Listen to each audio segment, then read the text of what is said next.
ఓం శ్రీమాత్రే నమః. ఈరోజు లలితా సహస్రనామంలోని అమ్మవారి నామముల యొక్క అర్థములు తెలుసుకుందాము.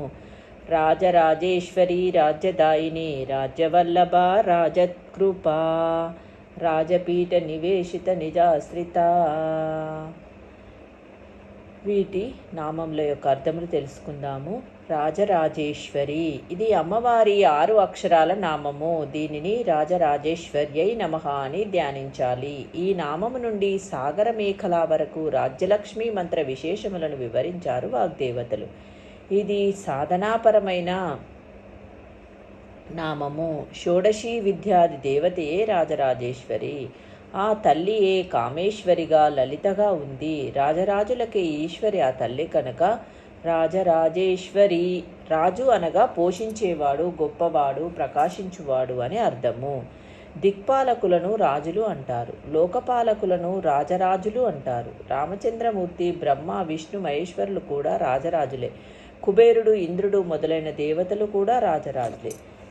ఎన్నో సందర్భాలలో రాజులు ఎందరో ఆ దేవిని అర్చించి తమ తమ బాధలు, శాపాలు, బ్రహ్మహత్యా పాతకములు, సంతానహీనతల వంటి దుఃఖములను ఎన్నో అధిగమించారు. అందుచేతనే ఆ తల్లి రాజరాజేశ్వరి.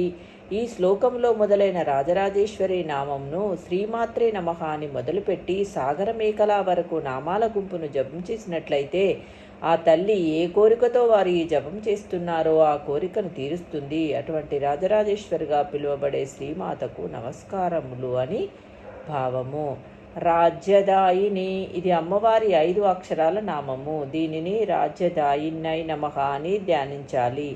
ఆ తల్లి తలుచుకుంటే ఎటువంటిదైనా ఇవ్వగలదు. రాజ్యభ్రష్టులైన ఇంద్రాది దేవతలు మొదలు మానవ రాజుల వరకు ఎవరైతే ఆ తల్లిని భక్తిగా కొలిచారో వారికి ఆ జగన్మాత వారు కోల్పోయిన రాజ్యాన్ని తిరిగి ప్రసాదించినది కనుక శ్రీమాత రాజ్యదాయిని. రాజ్యవల్లభ, ఇది అమ్మవారి 5 అక్షరాల నామము. దీనిని రాజ్యవల్లభాయై నమః అని ధ్యానించాలి. బాహ్యపరమైన రాజ్యములనే కాదు, ఆ తల్లి ఉపాసన ధ్యానం వల్ల ప్రతివారు ఆ తల్లి ప్రసాదించే మోక్షమనడే సామ్రాజ్యమునే ప్రసాదించగలదు కనుక ఆ శ్రీమాతను రాజ్యవల్లభ అన్నారు వాగ్దేవతలు. రాజకృప, ఇది అమ్మవారి 4 అక్షరాల నామము. దీనిని రాజకృపాయై నమః అని ధ్యానించాలి. ఆ తల్లిని ఆరాధించే వారికి కృపను చూసే తల్లి, ఎప్పుడూ కరుణను కలిగిన ఆ తల్లి తేజస్సుతో ప్రకాశించే గొప్పనైన మూర్తి కనుక శ్రీమాతను రాజకృప అన్నారు వశిన్యాది వాగ్దేవతలు. అటువంటి రాజ్యలక్ష్మికి నమస్కారములు. రాజపీఠ నివేశిత నిజాశ్రిత, ఇది అమ్మవారి 12 అక్షరాల నామము. దీనిని రాజపీఠ నివేశిత నిజాశ్రితాయై నమః అని ధ్యానించాలి. రాజ్యాధికారాన్ని కోల్పోయిన వారు ఆ తల్లిని ఆశ్రయిస్తే మరలా వారి రాజపీఠములపై అధిష్టం చేయగలిగే జగన్నాథ రాజపీఠ నివేశిత నిజాశ్రితా. రాజరాజేశ్వరి, రాజ్యదాయిని, రాజ్యవల్లభ, రాజకృప, రాజపీఠ నివేశిత నిజాశ్రిత. ఈ శ్లోకంలో అమ్మవారి నామములు